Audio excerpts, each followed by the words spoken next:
Hello friends, ಈ video ನೋಡುತ್ತಿರುವಂತಹ ಎಲ್ಲರಿಗೂ ಸುಸ್ವಾಗತ.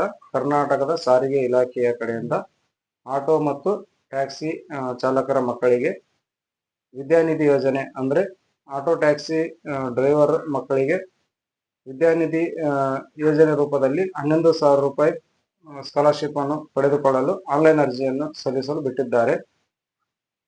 ಇದಕ್ಕೆ ಯಾರು ಎಲಿಜಿಬಲ್ ಆಗ್ತಾರೆ ಅಂದ್ರೆ ಪೋಸ್ಟ್ ಮ್ಯಾಟ್ರಿಕ್ ಅಲ್ಲಿ ಓದುತ್ತಿರುವಂತಹ ವಿದ್ಯಾರ್ಥಿಗಳಿಗೆ, ಅಂದ್ರೆ SSLC ಮುಗಿಸಿದ ನಂತರ PUC, ITI, diploma, degree, medical course, ಇನ್ನು ಇತರ ಕೋರ್ಸ್ಗಳಲ್ಲಿ ವಿದ್ಯಾಭ್ಯಾಸ ಮಾಡುತ್ತಿರುವಂತಹ ಚಾಲಕರ ಮಕ್ಕಳಿಗೆ ಈ ವಿದ್ಯಾನಿಧಿ ಸ್ಕಾಲರ್ಶಿಪ್ ಬರುತ್ತೆ. ಇದಕ್ಕೆ ಬೇಕಾಗುವಂತಹ ಡಾಕ್ಯುಮೆಂಟ್ಸ್ಗಳು ಬಂದು SSLC marks card, PUC marks card, degree, Aadhaar card, ಆಮೇಲೆ ಕ್ಯಾಸ್ಟ್ ಅಂಡ್ ಇನ್ಕಮ್ ಸರ್ಟಿಫಿಕೇಟ್, ಆಮೇಲೆ ಡ್ರೈವಿಂಗ್ ಲೈಸೆನ್ಸ್ ಬೇಕಾಗುತ್ತೆ, ಒಂದು ಫೋಟೋ, ಬ್ಯಾಂಕ್ ಪಾಸ್ಬುಕ್, ಇನ್ನು ಇತರ ಡಾಕ್ಯುಮೆಂಟ್ಸ್ಗಳು ಬೇಕಾಗುತ್ತೆ.